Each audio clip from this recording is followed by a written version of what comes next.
E estamos no ar! Este é o Telemetria, o programa que abre as portas do fim de semana da Fórmula 1. A próxima parada é na Espanha.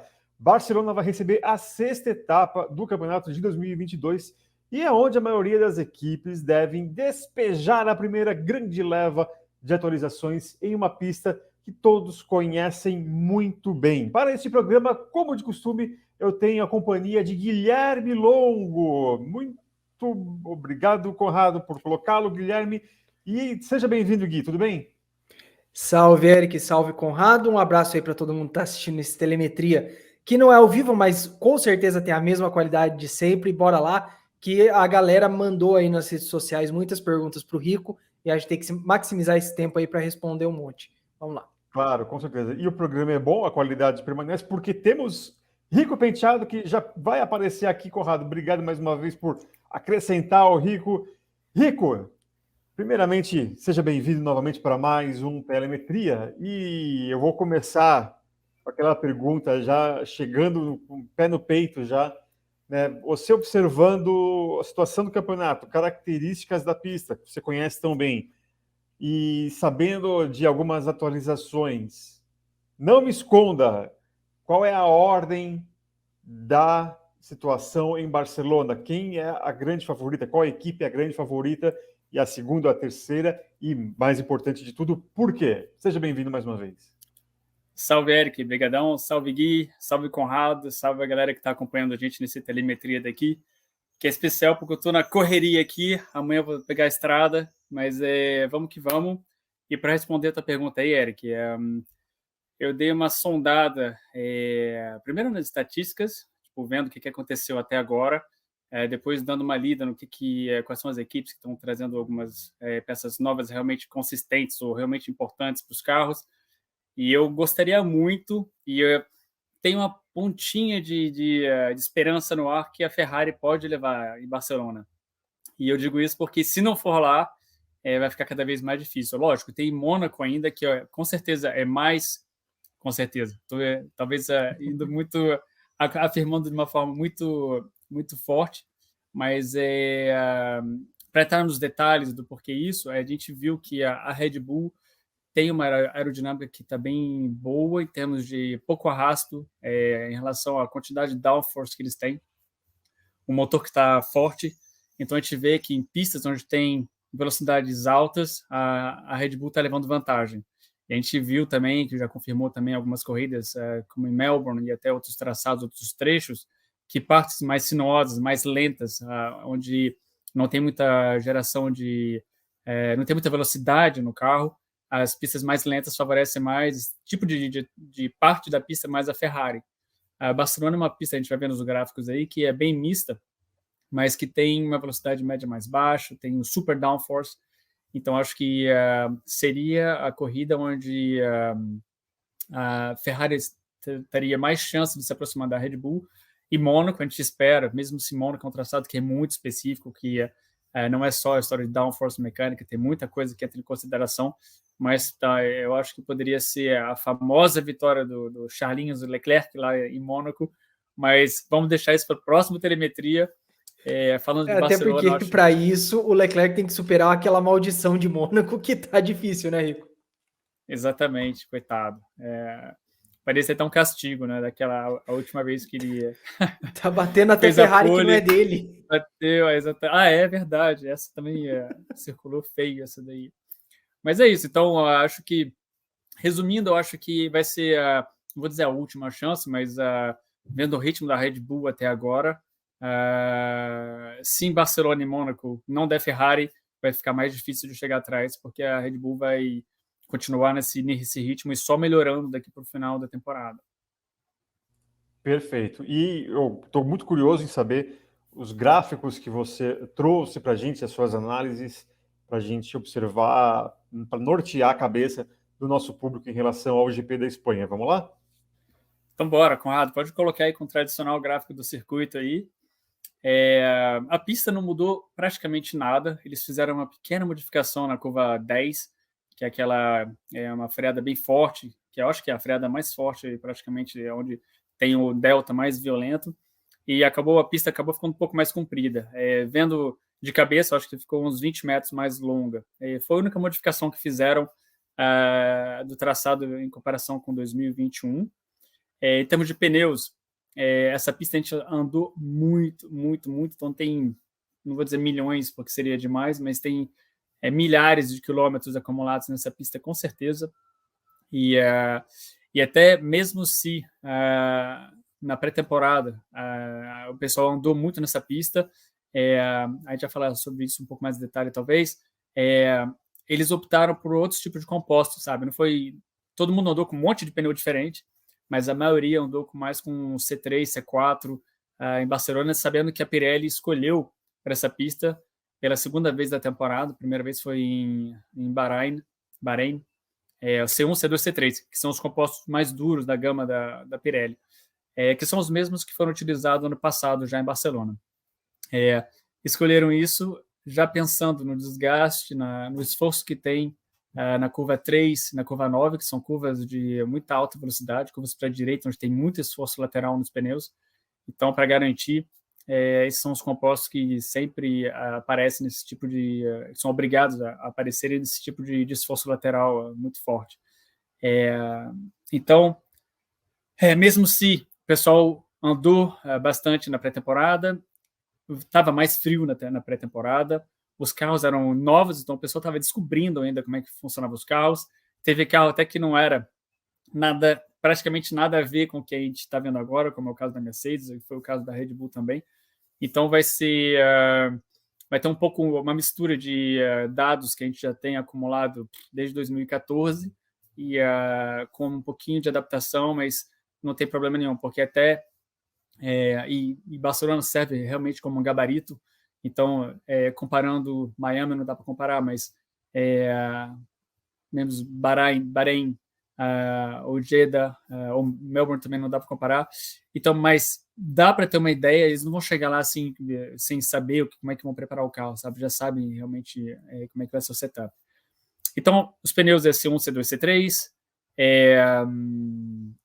a pista tem uma evolução muito baixa, porque ela é muito utilizada, essa pista, então não vai ser assim, a gente não vai ver um delta de meio meio segundo entre Q1 e Q3, estou falando besteira, vai ter isso sim, mas na mesma sessão não vai ter essa variação tão gigante, tipo, em Q3 não vai evoluir tanto, assim, vai ter 1, 2 décimos só.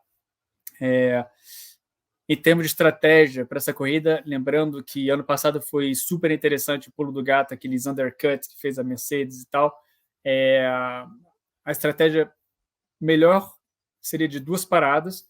Esse ano não tem mais aquela história de largar com o pneu que fez a Q2. Então, acho que o pessoal, a tendência seria fazer C2, C2, C3, que a gente sabe que passa. Porém, tenho certeza que vai ter muita gente que vai tentar fazer C2, C1, e fazer uma parada só e até o final, só que vocês vão ouvir a galera chorando no rádio, o pneu tá morto, o que eu faço? E deve ter que parar no box, C3. Aquele rádio do Hamilton que a gente já tá bem acostumado a ouvir.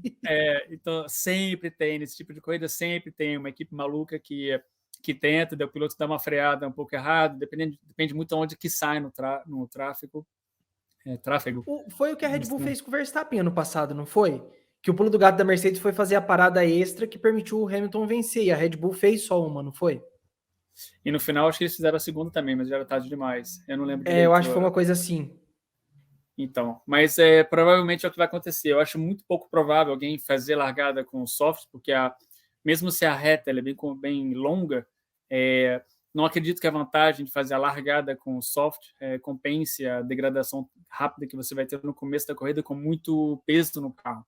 Então, acho que vai estar todo mundo largando com o C2 para ter um pouco de performance na largada, e vai ter alguns vão estar com o C1 na largada para poder justamente... Chega uma hora no grid, tipo assim, os primeiros com certeza C2. Chega uma hora, o cara ele faz as simulações e vê que se ele colocar o C2, ele vai ficar travado ali no carro da frente, que tem um ritmo talvez um pouco pior, porque fez uma besteira na qualificação ou alguma coisa desse tipo. Então, aí o que ele vai fazer? Ele vai pensar, melhor colocar o C1, porque eu sei que eu estou mais rápido que o cara da frente, então eu vou ficar colado nele. Eu vou estar com o C1, ele vai estar com o C2, mas eu consigo ficar colado. E na hora que ele parar no box, eu toco o pau e acelero e dou umas 5, 10, 15 voltas a mais se eu conseguir, e daí na hora que eu parar eu saio na frente, que seria o uppercut, né? Então vai ter muita gente tentando sim começar com C1 para passar para o C2, C2 para terminar a corrida. Em termos de ultrapassagem, corre o risco de ser meio chatinho. Tem 2 pontos de ultrapassagem, mas a reta não sabendo que a última curva ela já é meio rápida, na saída da chicane 14, 15 ali, não é o suficiente para poder já alongar muito essa reta. Então, eu acho que vai ter ultrapassagem com certeza, sim, mas às vezes, quando a diferença é pouca de um carro para o outro, você acaba ficando um trenzinho, sabe? Mesmo com DRS, acaba sendo complicado. Mas os 2 pontos principais, com certeza, é a curva 1 e a curva 10. Mas vamos ver. Então, essa vai ser realmente a corrida interessante de ver se os pilotos conseguem realmente seguir os outros de perto, sabe? Vai ser realmente a prova dos 9, porque a freada do 4 pode ter um ataque ali, sabe? Se eles conseguirem se seguir, ficar um bem pertinho do outro na curva 3, vai chegar na freada do 4 e sim, vai poder dar um bote ali, sabe? Então, tem umas possibilidades. Então, vamos ver o que pode acontecer. Em termos de traçado, é isso. Conrado, vamos falar um pouco da meteorologia, que nessa época do ano é muito boa para Barcelona. Então, a gente vê ali, vai estar 27 graus já na sexta-feira, subindo para 29 no sábado, e bem quente para o domingo. Então, a temperatura vai estar bem tranquila. O que eu penso que talvez possa incomodar um pouco é se confirmar o vento, porque sexta-feira não tem vento nenhum, que é perfeito para fazer os testes, o setup e preparar o carro.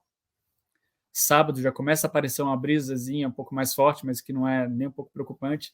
Mas domingo a previsão já é um vento de 20 km por hora, que já começa a incomodar um pouquinho. E a direção que ele está indo, a direção dessa flecha verde aí, ela pode atrapalhar um pouco na curva 3. Se for rajada lateral, sabe, ele pode empurrar o carro para tirar da trajetória. Nesse sentido, até que não é muito complicado, porque é mais para o interior da curva, mas sempre é ruim o piloto ficar ali brigando com o vento. E aonde realmente pode ser chato é na freada do 4. Então, essas partes laranjas são as freadas onde o vento vem de trás. Então, destabiliza um pouco o carro. Então, a freada do 4 pode destabilizar. A curva 3 a 9 pode ser um pouco chatinho, dependendo da intensidade e da variação do vento. E a freada da 10 pode ser um pouco chatinho também, mesmo se a freada ela é bem em linha reta. Não acredito que seja muito complicado. Mas a freada da 13, que é lá em cima do circuito, antes da chicane, aquela ali pode ser um pouco mais chata, porque é uma freada que eles estão subindo e lá em cima meio que o carro já está meio que nem Spa, sabe? Já meio que pulando, meio que perdendo peso, e daí bem na hora da freada tem um vento que está assoprando de trás, pode ser um pouco chato naquela freada ali. Então, são as coisas que da meteorologia de ficar ligado.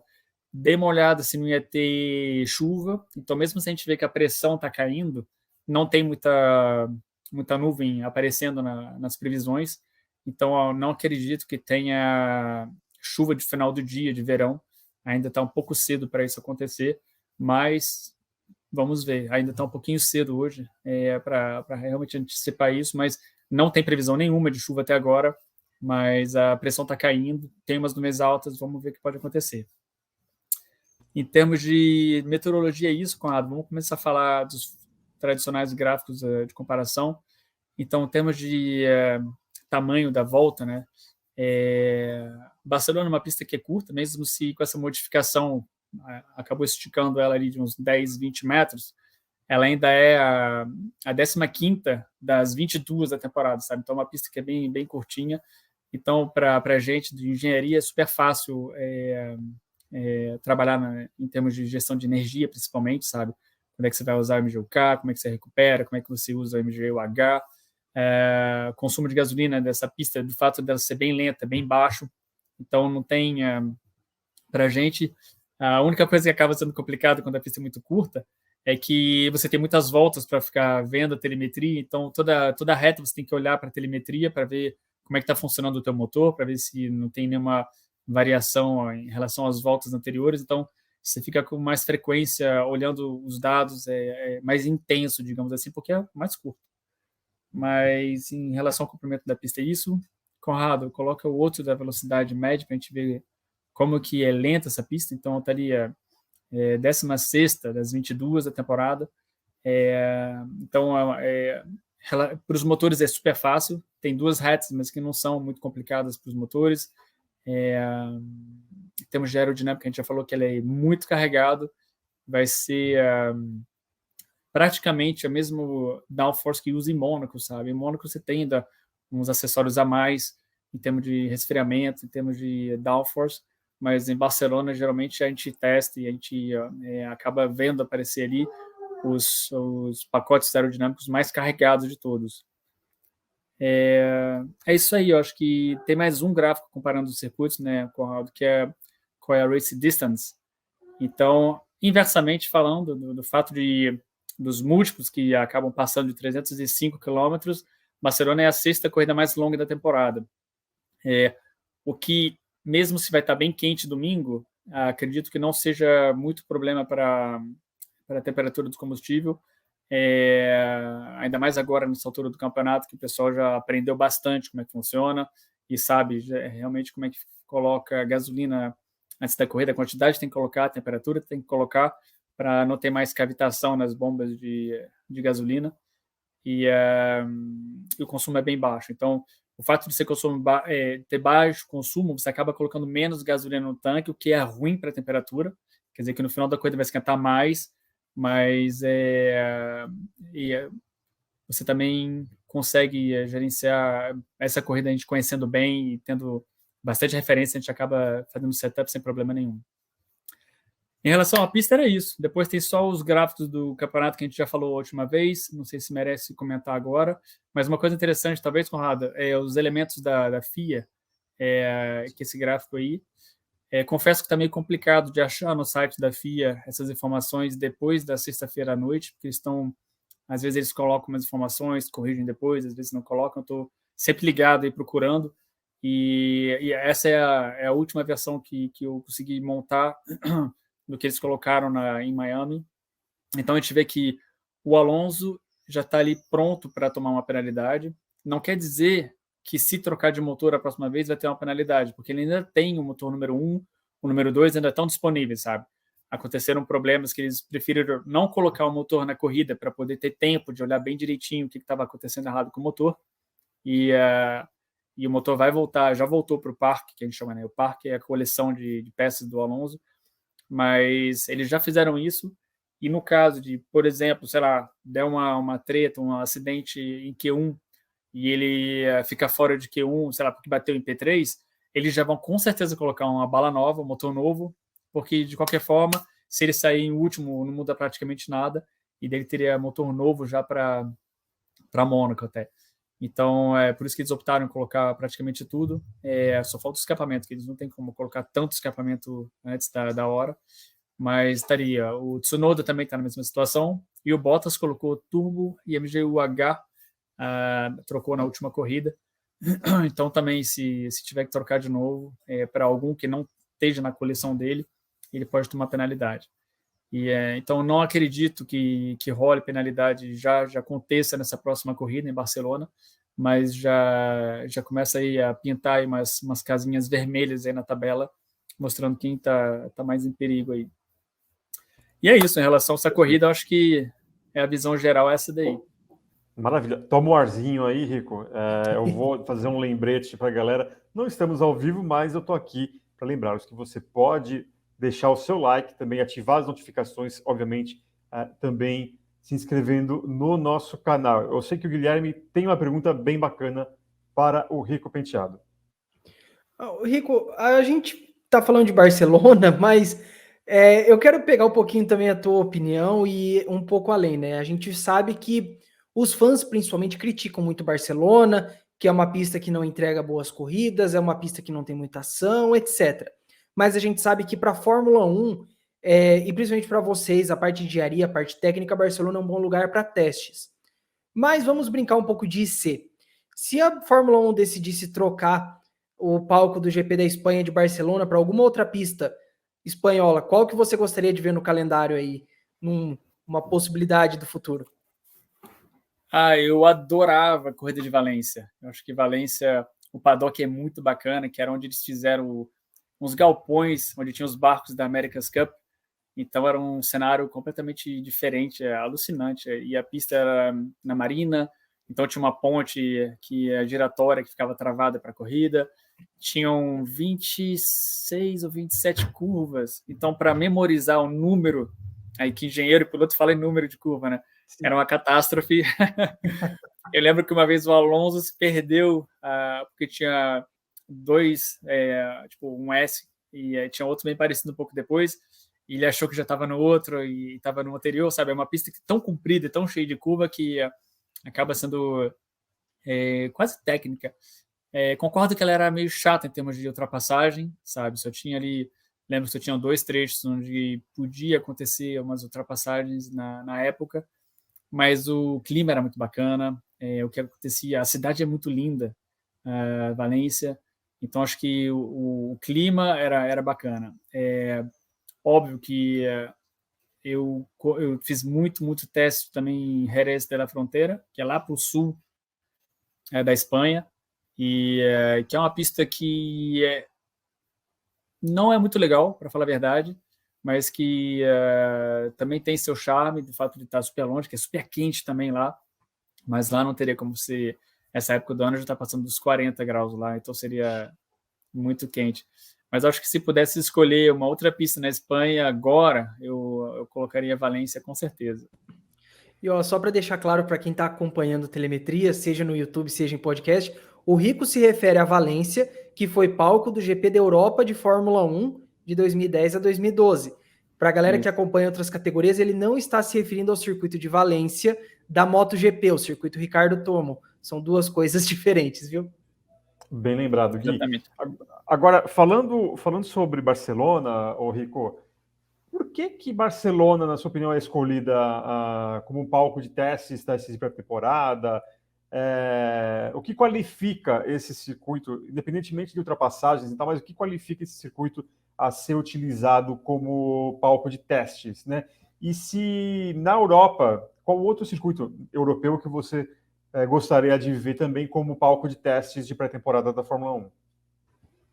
Então, o problema número 1, antigamente, e eu infelizmente não conhecia essa época, mas os meus na Renault, isso aí é uma volta aí, Conrado. Isso, agora sim, obrigado. Mas isso aí não é Valência, isso é Barcelona. Não, isso daí é Barcelona, é só para a galera também se familiarizar com o traçado, mas pode continuar, Rico. Então, os meus chefes da Renault, eles fizeram os testes de inverno em Jacarepaguá, sabe? O pessoal, quando está aqui na fase de treino, de teste de inverno, eles têm que achar um lugar quente. Então, geralmente você testava ou no Rio de Janeiro ou na África do Sul. Hoje, agora, com essas histórias de gasto, né, para você tentar reduzir ao máximo o custo, você tenta treinar, fazer os testes em algum circuito próximo da sede das equipes, mas que não esteja nevando, porque Silverstone neva, na Áustria neva, mesmo em Budapeste, no inverno, é muito frio, então não tem muita escolha. Monza, a gente já tentou, mas ainda assim é muito ao norte, sabe, muito perto de Milão, então é muito norte da Itália, é frio pra caramba. Então, por isso que a sede oficial dos testes na Europa era Jerez de la Frontera, só que com aquelas histórias de categoria 1, sabe, o circuito tem que ser homologado para a Fórmula 1 e tal, e como não tinha mais a corrida lá e tinha muita pouca atividade, eles acabaram perdendo essa categoria 1, então as outras equipes, todo mundo começou a procurar outros circuitos. Paul Ricard é muito frio, então o circuito que é mais perto da sede das equipes e que é um pouco mais quente é Barcelona. Então a vantagem de Barcelona é que está a 12 horas de Paris, está, sei lá, 20 horas de Módena, está, sei lá, 30 horas da Inglaterra. Então, o pessoal bota van e enche de peça, pega a estrada e não está muito longe, sabe? Não precisa estar pegando avião para trazer peça, mandar peça. Então, em Barcelona é impressionante isso, até a logística, porque durante os treinos, a partir das 18 horas, tem um monte de polonês nos furgõezinhos grande transporte, sabe? Aquele tipo Renault, como é que chama aquele lá? O Master. E daí a gente coloca tudo dentro, peça de carro, peça de motor, tudo que tem que levar para a fábrica, analisar, e daí ele vai, viaja a noite inteira, chega lá de manhã ou no dia seguinte cedo, deixa as peças, pega outras peças e traz de volta. O cara fica fazendo ping-pong. Então Nossa. e são, não sei por que isso, não sei se por quê, mas geralmente todos são motoristas poloneses que fazem isso. Então, tudo isso para dizer que Barcelona acabou virando um circuito oficial do fato de a pista ser homologada para a Fórmula 1, de ser perto da sede das equipes de Fórmula 1 para transportar peça, e o clima ser ameno. Então, não tem. Já peguei neve em Barcelona, mas é raro. Perfeito. Guilherme. Ico, a gente sabe que Barcelona é um ponto bem importante na temporada, né? Por essa questão de ser o palco dos testes antes do início do campeonato, muitas equipes esperam Barcelona para trazer os pacotes de atualização. E por mais que a gente já tenha visto uma prova na Europa esse ano, lá em Imola, a maioria realmente deixou os pacotes agora para Barcelona. E assim, todo mundo está querendo dar um passo adiante, afinal, é o objetivo de todo mundo seguir avançando. Mas eu queria focar em uma em particular que vê Barcelona como uma prova de fogo do conceito do carro, que é a Mercedes. A Mercedes trouxe algumas atualizações para Miami, algumas coisas na asa dianteira, mas agora complementa o pacote. Olhando o que a Mercedes tem hoje em mãos, aonde você acha que eles podem focar nesse pacote de atualizações para tentar melhorar o carro? Então, Gui, essa pergunta é muito complicada de responder. Só para lembrar, Imola era na Europa, mas era sprint race e estava chovendo, então não tinha como ser pior para trazer E evolução um treino livre só antes do quali. Exatamente. Então, para analisar as peças que eles levaram para lá, era muito complicado. Então, foram evoluções que não tinha risco de dar errado. Barcelona, do fato que a gente já conhece muito bem, você já tem no simulador, assim, outra coisa que a gente tenta fazer, a gente faz, correlação. E o fato de você ter muita volta em Barcelona, com vários setups diferentes, vários pneus diferentes, você tem uma correlação que é muito boa. Então, o simulador, você já é capaz de trabalhar, de preparar o carro de uma forma bem mais completa e precisa que em outras corridas, sabe? Então, isso é uma coisa que é bem interessante em Barcelona.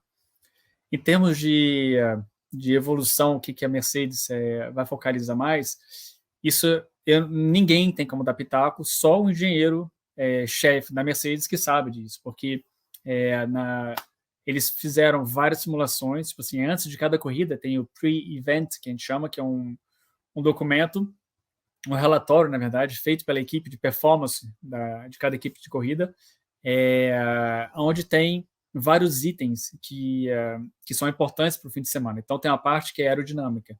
Então, tem o que eles chamam aeroscan, que eles vão colocando qual é o tempo da volta para cada nível de aerodinâmica. Eu já expliquei isso algumas vezes, mas para quem não vê a explicação, por exemplo, eles colocam uma aerodinâmica onde tem muito pouco downforce. Então, o carro vai andar muito rápido na reta, só que vai perder muito tempo na curva, certo? Então, vai colocar um ponto no gráfico. Daí você coloca um passo de downforce a mais. Então, o carro vai andar um pouquinho menos na reta, só que vai andar muito mais rápido nas curvas, vai melhorar a volta. Então, a volta vai ficar mais curta. Daí faz mais um passo de aumentando downforce e vai ganhando tempo. Só que chega uma hora que você anda muito rápido nas curvas, só que você anda muito lento nas retas. Então, a volta acaba ficando lenta, mais longa de novo. Então, dá uma forma, tipo uma parábola parabólica invertida, e nesse ponto ótimo ali embaixo, ele fala, esse aqui é o downforce ideal para o carro. Só que, às vezes, esse ponto ali embaixo não tem um pacote ali embaixo. Então, você tem que escolher entre dois que estão pertinho ali. Então, eles falam assim, tem essa opção, que dá teoricamente a mais rápida, mas se você se o piloto precisar de confiança na curva 3, por exemplo, colocar um step mais downforce, você perde, sei lá, 5 milissegundos, sabe, na simulação. Então, são coisas que eles vão testar na sexta-feira. Isso já é um dado bem importante para o aeroscan. Depois eles fazem isso também com mola, sabe, simulação em relação a qual é o tipo de mola que eles têm, qual o tipo de barra de torção, tem toda a parte de performance do carro tem ali, tem também o relatório da parte de de energia a partir de consumo do motor, de potência, de quantos cliques você pode ter, de voltas rápidas em qualificação. Então, é um relatório super completo que tem ali, e tem outra coisa que a gente chama sensibilidade. Se você alterar a potência do motor de 1%, quanto é que você vai perder na volta? Se você alterar o peso do carro de 10 quilos, quanto é que você vai perder na volta, sabe? E tudo isso é muito preparado, é um relatório gigante, assim, de, sei lá, umas 20 páginas, é super denso, sabe? E é onde o engenheiro-chefe vai tentar, junto com o piloto, com os engenheiros de corrida, montar o carro, analisar o carro. O pessoal da fábrica, do grupo de performance, já dá o setup ideal, falando, ó, a gente propõe isso aqui para vocês, baseado no que os pilotos falaram no simulador, baseado no que a gente viu nas outras corridas, esse aqui é o ideal para começar. E se acontecer isso, vocês fazem essa coisa. Se acontecer assado, vocês fazem outra coisa. Já dão meio caminho das pedras, sabe? E daí, na sexta-feira, dependendo dos treinos, eles vão seguindo ali o programa e fazendo. Para voltar à pergunta, Eric, o que guia o pessoal é a quantidade de ganho que você pode ter. Por exemplo, se você, sei lá, mudar um pacote aerodinâmico, tipo quer dizer que você vai mudar a asa traseira. A asa traseira você não muda girando uma chavinha que nem a asa dianteira, sabe? Que você bota ali e faz assim as voltinhas e o troço sobe. Então você perde ali 20 minutos de treino. Então ninguém vai trocar a asa traseira durante o treino, sabe? Eles vão trocar entre P1 e P2 ou depois de P2. Mas tem algumas coisas que se você precisar testar, você tem que ver qual o ganho. Se ele fala assim, ó, para trocar, a gente precisa realmente testar tal peça. A gente vai perder 15 minutos de treino, mas pode ganhar 3 décimos, eles vão fazer, sabe?